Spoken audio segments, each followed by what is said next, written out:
नमस्कार स्टूडेंट्स, एक बार आपका पुनः विवेकानंद टेक्निकल क्लासेज में स्वागत। इससे पूर्व जो है हम आपके पास में बेसिक इलेक्ट्रिकल पार्ट 17 पहुंचा चुके हैं। ये 18वां पार्ट है। वो 17 पार्ट आप लोगों के बहुत उपयोगी सिद्ध हुए होंगे। अगर आप लोगों ने नहीं उनको देखे हैं तो एक बार पुनः देख लें। एग्जाम में बहुत ज़्यादा जो है वो आपके उपयोगी साबित होंगे। 100% मैं आपको बता रहा हूँ, इनमें से एग्जाम में से क्वेश्चंस लगते हैं। तो पार्ट 18 की बात करते हैं। तो पहला क्वेश्चन देखिए, धातु की सतह के क्षरण के नियंत्रण हेतु कौन सी तकनीक प्रयोग की जाती है। धातु का क्षरण हो जाता है, धातु के ऊपर जंग लग जाता है।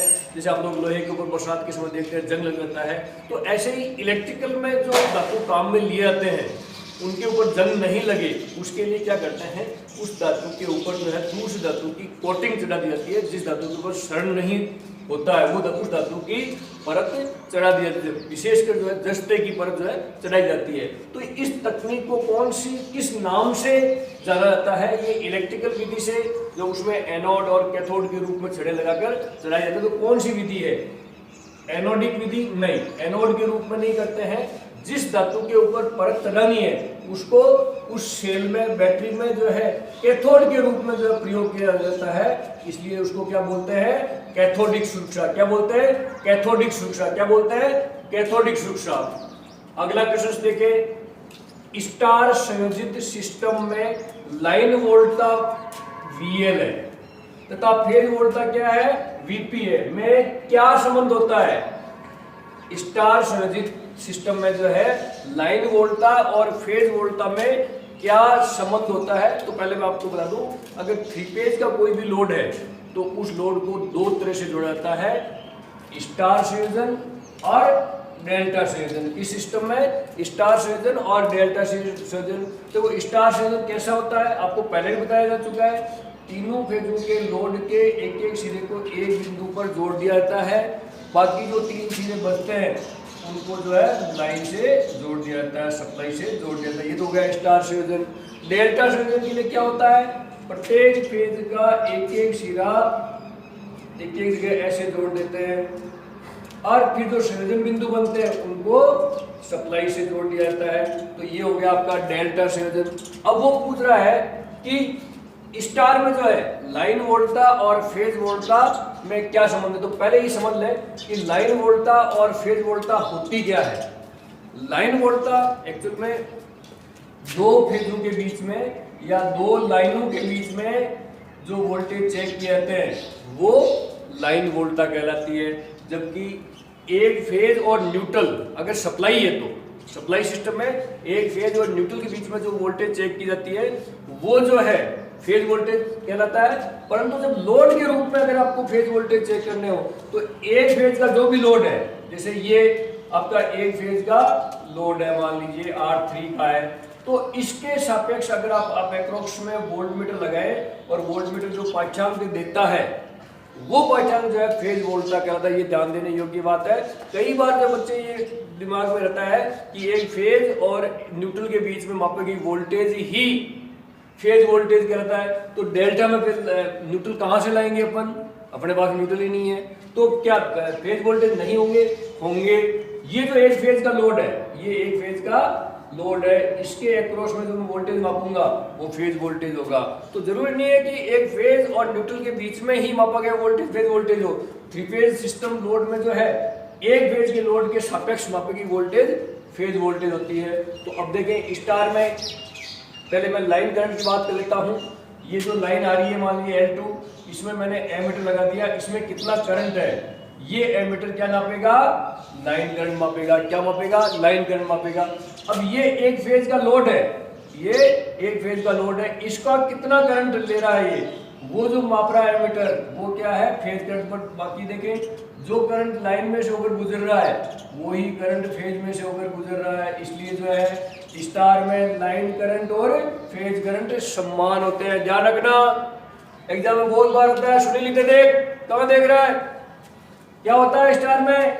लाइन करंट और फेज करंट बराबर होता है। किसमें? स्टार में। और लाइन वोल्टेज, ये लाइन वोल्टेज माप रहा है, ये लाइन वोल्टेज माप रहा है, और फेज वोल्टेज, ये मीटर जो है वो वोल्टमीटर माप रहा है, वो फेज वोल्टेज, ये एक फेज, और ये बिंदु जो है न्यूट्रल बिंदु कहलाता है। क्या कहलाता है?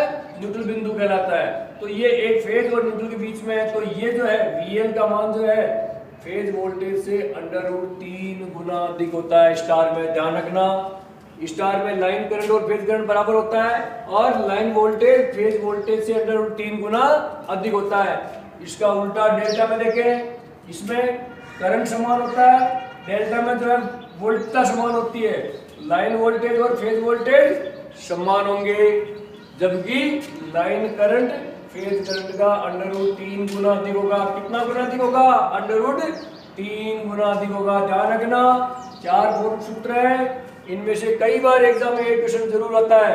तो स्टार में वापस देख लें एक बार, स्टार करंट, स्टार में line voltage, sorry line current बराबर फेज करंट, और लाइन वोल्टेज फेज वोल्टेज से √3 गुना अधिक। डेल्टा में लाइन वोल्टेज बराबर फेज वोल्टेज, और लाइन करंट फेज करंट से √3 गुना अधिक होता है। तो क्या होगा? देखें, VL बराबर √3V फेज वोल्टता से लाइन वोल्टता √3 गुना अधिक होगी। तो ए ऑप्शन हो गया। अगला क्वेश्चन देखें, यंत्रों में संवेदनशीलता की इकाई क्या है? तो पहले तो देखें संवेदनशीलता क्या होता है। संवेदनशीलता को इंग्लिश में क्या बोलते हैं? सेंसिटिविटी। क्या बोलते हैं? सेंसिटिविटी। क्या बोलते हैं? सेंसिटिविटी बोलते हैं। तो अब होता क्या है सेंसिटिविटी? कि कोई भी मीटर जो है कितना वोल्टेज ड्रॉप करेगा, कुल मैक्सिमम वोल्टेज कितना ड्रॉप करेगा, और उसका रेजिस्टेंस कितना है, इस दोनों का अनुपात, रेजिस्टेंस प्रतिरोध, कुल प्रतिरोध बटा कुल वोल्टा ड्रॉप, कुल वोल्टा ड्रॉप कितना है। तो इकाई क्या हो गई? ओम प्रति वोल्ट। क्या हो गई? ओम प्रति वोल्ट। देखे कहां पर है? बी ऑप्शन होगा। संवेदनशीलता की इकाई क्या होती है? ओम प्रति वोल्ट होती है। ध्यान रखना, ये क्वेश्चन बहुत बार आता है। इंग्लिश में क्या बोलते हैं संवेदनशीलता को? सेंसिटिविटी। और किसी भी मीटर की सेंसिटिविटी अधिक है तो वो मीटर ज्यादा शुद्ध पाठ्यांक देगा, उसका रेजिस्टेंस जितना अधिक होगा वो मीटर उतना ही अधिक पाठ्यांक देगा। अगला क्वेश्चन देखें, 3 फेज सिस्टम में यदि फेज वोल्टेज 240 वोल्ट हो तो लाइन वोल्टता क्या होगी? अब इसमें लोड के लिए नहीं पूछा, 3 फेज लोड के लिए नहीं पूछा है। इसमें 3 फेज की अगर लाइन चल रही है आपके पास में, जिसमें 3 तो फेज है, फेज की लाइनें हैं L1, L2 और L3, और ये साथ में क्या है? न्यूट्रल है। अगर किसी एक फेज और न्यूट्रल के बीच में मापा गया वोल्टेज का मान जो है कितना है?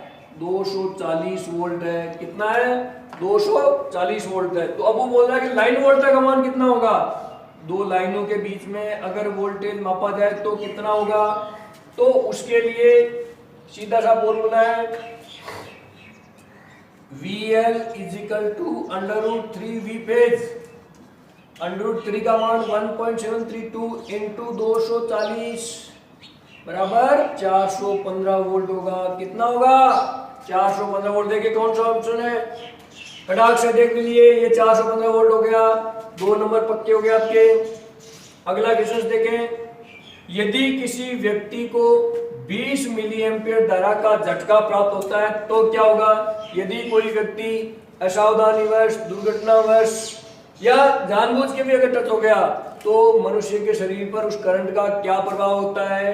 तो यदि 0 से 5 ampere, 5 milli ampere, sorry ampere में तो चला जाएगा भगवान के पास, 5 मिली एम्पियर तक का, 0 से 5 मिली एम्पियर तक का करंट रहता है तो उसको करंट बॉडी पे महसूस नहीं होता है।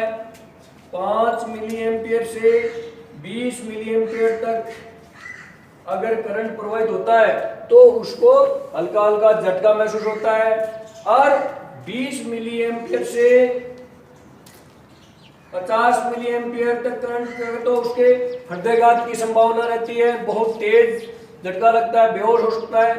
और 50 मिली एम्पियर से अगर अधिक करंट बॉडी में प्रवाहित होता है तो वो टेक्निकल हेल्पर नहीं बनकर शहीद बन जाता है, ध्यान रखें मृत्यु हो सकती है। इसलिए विद्युत से सावधानी रखें। यदि किसी व्यक्ति के 20 मिलीएम्पियर धारा का झटका प्राप्त होगा तो क्या होगा है? कोई संवेदना नहीं होगी, नहीं, दर्दनाक झटका नहीं, हृदयाघात की संभावना रहती है, सॉरी नहीं, बेहोश हो सकता है। 20 मिलीएम्पियर से कम है या 20 मिलीएम्पियर तक तो क्या होगा? दर्दनाक झटका महसूस होता है। और अगर 20 से ज्यादा है तो हृदयाघात हो सकता है। 5 मिलीएम्पियर तक है तो कोई संवेदना नहीं होगी, और 50 मिलीएम्पियर से अधिक बेहोश हो सकता है, मृत्यु हो सकती है। अगला क्वेश्चन देखें, इंपॉर्टेंट क्वेश्चन है। 100 वाट 250 वोल्ट रेटेड बल्ब के गर्म प्रतिरोध का मान क्या होगा? बल्ब का अगर ठंडी अवस्था में बल्ब नहीं जल रहा है तो उस समय उसका प्रतिरोध कम होता है। जैसे ही उसको विद्युत देते हैं वो आपको प्रकाश, ऊष्मा और प्रकाश देता है, उसका प्रतिरोध बढ़ता रहता है, क्योंकि बल्ब के फिलामेंट में कौन सी धातु काम में लेते हैं? टंगस्टन लेते हैं। क्या लेते हैं? टंगस्टन। और टंगस्टन जो है धनात्मक प्रतिरोध ताप गुणांक वाला पदार्थ है, मतलब तापमान बढ़ने पे प्रतिरोध बढ़ता है, तो बल्ब में भी यही होता है। तो उसके लिए कैसे निकालें प्रतिरोध? देखो, पावर का फॉर्मूला होता है P = VI या P = I²R। तीसरा फॉर्मूला है P = V²/P। क्या होता है? V²/P। तो यहां पर आपको V दे रखा है, P दे रखा है, तो V कितना है? 250 × 250 अपॉन पावर कितनी है? 100। तो 0 से 0 कट गया, 25 × 25 625 ओम। क्या होगा? 625 ओम हो जाएगा। कहाँ ऑप्शंस? ये रहा 625 ओम। तो ये जो है क्वेश्चंस आपके एग्जाम में देखें, तैयारी करें, ज़्यादा से ज़्यादा प्रैक्टिस करें, और आप लोगों को ये पार्ट कैसा लगा वो हमें कमेंट बॉक्स में लिख के भेजें। इस पार्ट को अधिक से अधिक शेयर करें जिससे ज़्यादा से ज़्यादा लोगों को फायदा पहुंच सके। बेल आइकन दबाएं जिससे अगला नेक्स्ट पार्ट जो है आपके पास में जल्द से जल्द पहुंच जाए। धन्यवाद।